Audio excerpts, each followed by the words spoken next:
And as he said, that the Islamic State's group's push towards Erbil has frightened, well, many Western companies, but that hasn't stopped plans to increase the capacity of Iraqi's Kurdistan's independent oil pipeline. Officials say that capacity will double to at least 200,000 barrels a day by the end of this month, and the jump is expected to help the region increase exports and, of course, revenue. For more on this, I'm joined by Antonia Juhasz. She's an energy analyst and has written several books on the oil industry. First of all, welcome to BizAsia America. Welcome to the show. And you wrote about the oil behind Iraq's war, and that was a major factor, for the United States then.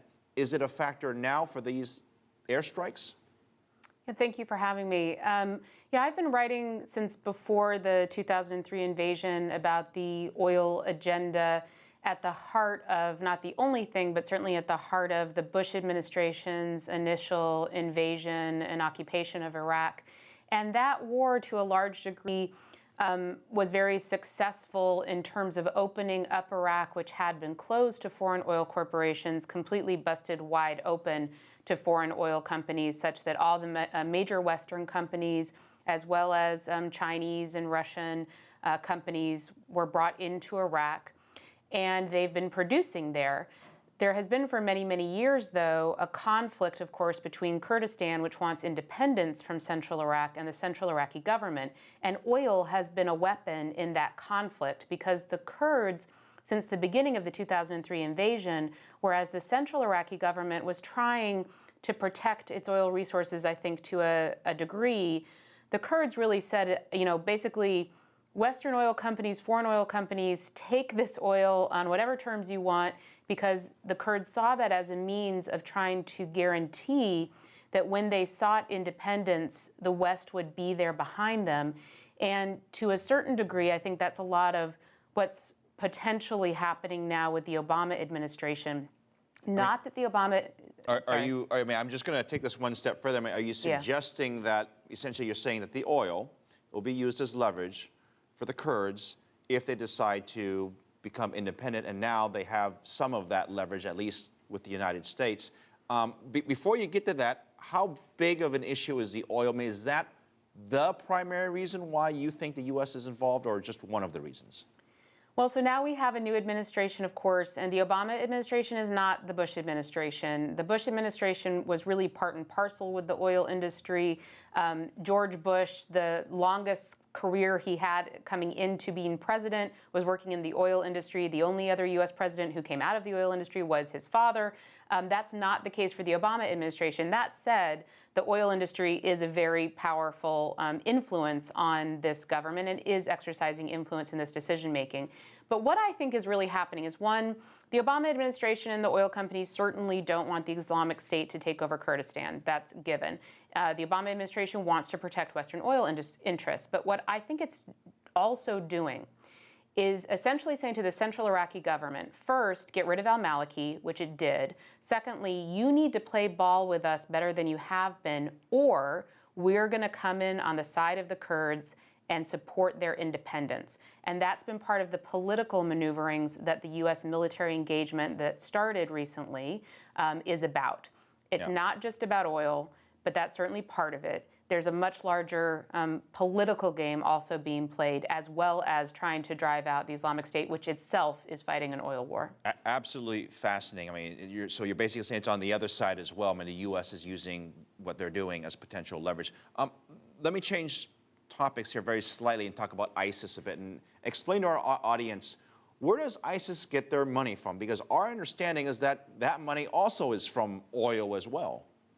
Yeah, certainly one of the channels that's been identified is that Islamic State is itself really very intelligently fighting an oil war. So it's taken over oil fields in Syria.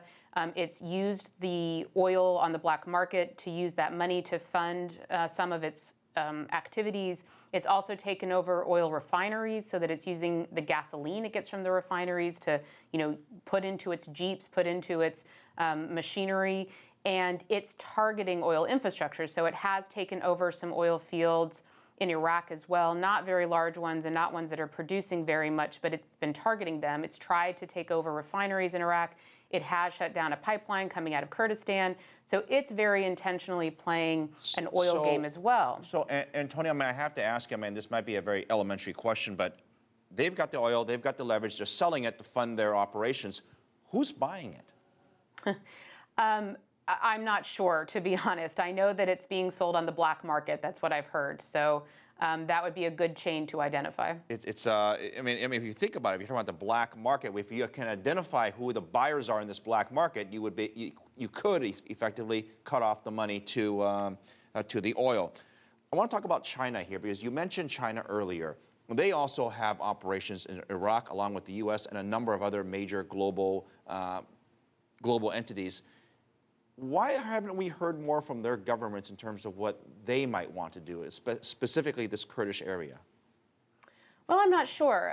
Chinese companies are very active in Iraq, and one of the reasons why that happened, in fact, was that the Chinese were already negotiating contracts with Saddam Hussein.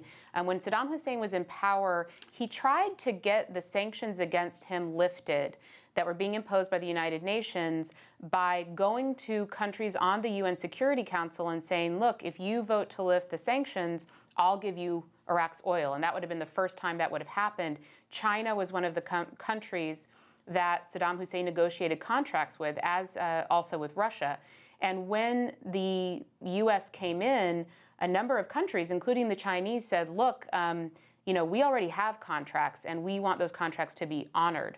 So many of those contracts were honored, but what you also saw was that U.S. and other Western companies essentially sort of snuck in on those deals and got contracts as well and got some of their own. So now you've got the Chinese, the Russians, the French, the Americans, the Brits, all of the oil companies operating in Iraq, but the Chinese are actually getting the majority of Iraq's oil. Basically, the vast majority of Iraq's, sorry. Absolutely fascinating. I have time for one more question, and I have to use your expertise here as much as possible. For our global audience, let's name names. Let's call out which companies we're talking about that are operating in Iraq and why the average person, you, I, or anybody else sitting out there watching this should care. I mean, you name a major oil company and they're there. All the Chinese companies, the Russian companies, Total of France, Exxon, Chevron, Marathon, Hess, Hunt, all the major energy services companies, Halliburton, Schlumberger, Baker, you name them. I think we should care because I actually believe that it is an enormous misuse of military power to fight wars for oil. I think it is dangerous and deadly and has a blowback effect. And I think many of us could see the Islamic State's rise as a blowback to the U.S. invasion of Iraq and a great deal of hatred and animosity that it created. And more military activity is only going to create more blowback. I don't think we should be using our military this way, and I think the long-term costs are going to be greater than the short-term benefits in terms of oil, and even the short-term benefits in terms of the stability that's being created right now. Author Antonia Juhasz, an energy analyst with many books on the oil industry. I suspect there are quite a few individuals that agree with you on this topic. Thank you very much. Absolutely insightful.